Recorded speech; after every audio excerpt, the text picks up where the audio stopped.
Au nom de l'Assemblée générale, j'ai l'honneur de souhaiter. On behalf of the General Assembly, I have the honor to welcome His Excellency Petro Pavel, President of the Czech Republic, and I invite him to address the Assembly. Monsieur le Président, Excellencies, ladies and gentlemen, it is a pleasure and a humbling experience to address this distinguished audience for the first time. This forum carries a great responsibility for the shape of humanity's future. First and foremost, I see my address as an opportunity to present a view of how we can coexist and cooperate as nations and global citizens. Czechia aims to play a proactive role and responsible role within the global community. No one can cope with the current global challenges alone. That is why we strongly support the reform proposed by the UN Secretary General in our common agenda. We want to work together on a more effective and inclusive multilateral system that is able to address the needs that we face. This is why Czechia announced its candidacy for non-permanent membership of the Security Council for the term 2032-33. Last year, a permanent member of the UN Security Council, one of the founding nations of this organization, blatantly violated the fundamental principles the UN stands upon. The Russian full-scale invasion of Ukraine continues to constitute a manifest violation of the UN Charter and international law we all subscribe to. My country has its own experience with wars and interventions, including decades-long military occupation imposed by Moscow. It taught us what it means when might makes right.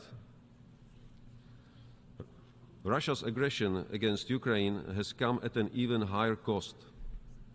I personally visited Ukraine in April this year. My wife had this opportunity to visit a war-torn country only 2 weeks ago. I saw the infamous crime scenes of Bucha and Borodyanka. I found myself in Dnipro region, only a few miles away from the front line, in the area ravaged by war fighting. The account of Russia's atrocities, human rights violations, and ferocious attacks against the innocent civilian population is overwhelming. Children forcibly separated from their families, deported for re-education in order to make them forget their culture and who they are. Entire towns and villages wiped out for no reason. Mass graves and torture chambers in which people just disappear. Sadly, the evidence tells the story better than any statement. The list of stories full of horror is endless. Yet we cannot just passively observe it. This must end. Russia must unconditionally withdraw all troops from the entire territory of Ukraine within its internationally recognized borders. Russia's leaders must be held accountable for the crime of aggression against its neighbor.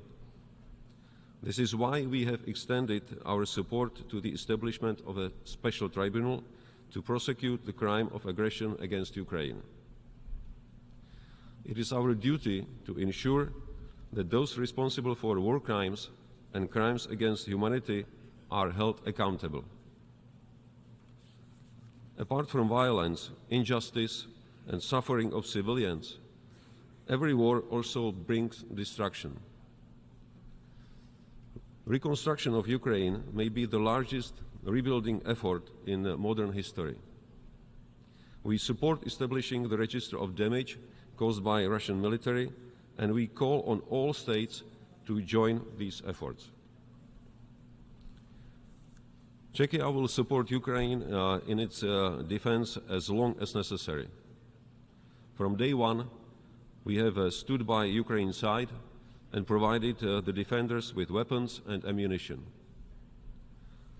With the outburst of the Russian aggression against Ukraine, Czechia has also stepped up its support for Russian and Belarusian pro-democratic voices, and Prague has become an important hub for journalists and human rights defenders in need. For over 18 months, Czechia has been providing humanitarian assistance to the war-affected Ukrainian population. Per capita, my country has received more Ukrainian refugees than anybody else, mostly women and children. What Ukrainian people truly deserve is peace. Not just any end of hostilities, but just and durable peace. If it is to be sustainable, it cannot be based on an unjust compromise or conditions imposed by the conqueror. Neither shall it leave hopes for Russia to fulfill its imperial ambitions. It must be peace on terms of the defender and not the aggressor, as early today stated President of Ukraine, Zelensky. Don't forget, the damaging impacts of Russia's aggression are felt across the world. Russia's blockade of Ukrainian ports and destruction of infrastructure and grain continues to weaponize global food security in the most reckless and cynical way.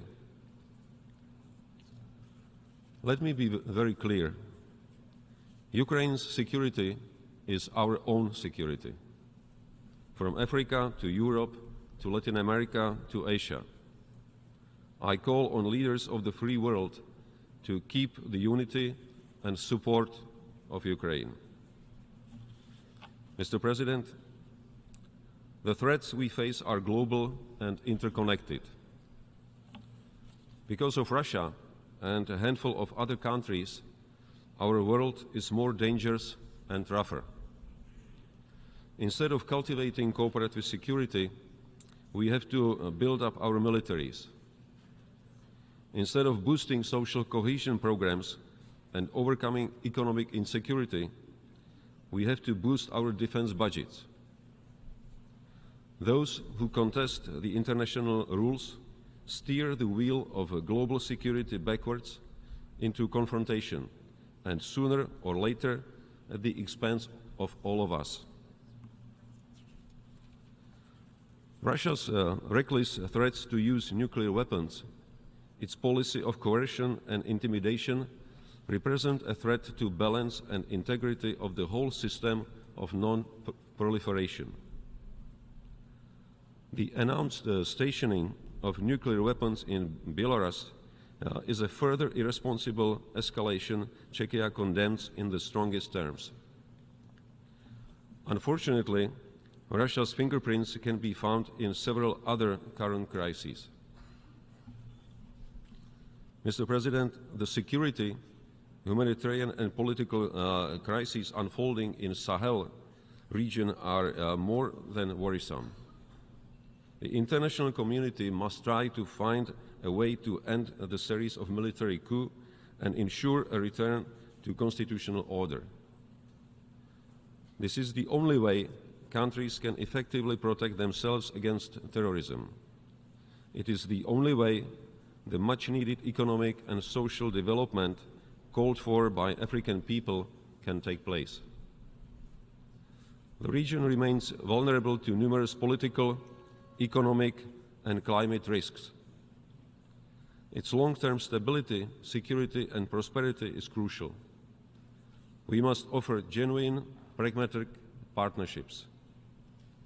Some countries pretend to be willing to help.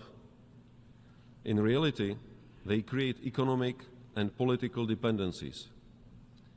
These undermine the long-term stability and manipulate the free will of people by spreading lies and disinformation. In Asia and Pacific, Czechia is an active and reliable ally and partner. The word cooperation must remain key for our joint efforts in the region. We deplore China's military actions which raise tensions in the Taiwan Strait and its unfriendly actions against partners in the South China Sea. Any dispute or contentious issue must be solved peacefully. Any potential armed conflict in the region would have negative consequences for the whole world. In North Korea and Iran, reckless escalation of nuclear or intercontinental ballistic missile activities combined with lack of transparency threaten international and regional security. The same applies to any material support to Russia's military aggression in Ukraine. It is clear that such supplies only aggravate the suffering of the Ukrainian civilian population. The Middle East remains the world's most volatile region, troubled by spread of conflicts, terrorism, and sectarian violence. Efforts to normalize relations between Israel and its Arab neighbors bring positive steps towards stability and peace in the region. Mr. President, our efforts to maintain peace and security are closely linked with our ability to promote human well-being and sustainable development of our societies. One may ask how a country of 10+ million people can contribute to global ambitions. Having our own national experience with oppression, fundamental rights and freedoms are deeply embedded in our value system and foreign policy. Czechia strives to pursue an active human rights and democracy policy. We are a staunch supporter of international human rights mechanisms. Currently, we are proud to serve as the presidency of the UN Human Rights Council.